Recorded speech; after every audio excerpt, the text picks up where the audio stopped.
হাতখোসা ফলসের অপূর্ব সুন্দর দৃশ্য উপভোগ করার পর আমরা পাহাড়ে চড়লাম তুরগা ড্যাম দেখব বলে। এদিকে তো পশ্চিম আকাশে সূর্য ডুবু করতে করতে ডুবেই গেল।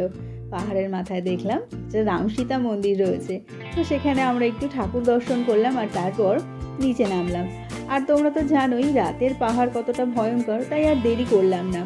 এদিকে দেখলাম যে সিঁড়ি তৈরি করা আছে নিচে নামার জন্য পাহাড় থেকে, আর আমাদের ইচ্ছা ছিল ড্যামের এই রাস্তাটা ধরে একটু এগিয়ে যাব, কিন্তু এত ঠান্ডা লাগছিল আর আমাদের সবার সোয়েটার ছিল গাড়িতে, সেই জন্য আর যাওয়া হলো না। এরপর গেলাম আমরা বাঘমুন্ডি বাজারে, আর এখানে দেখলাম মিষ্টি দোকানে কত রকম লাড্ডু বিক্রি হচ্ছে, তো একটু লাড্ডু খেলাম, তারপর চপ খেলাম, আর তারপর হোটেলে ফিরে এলাম। আর এই যে দেখুন দেশি মুরগি কষানো চলছে এখন।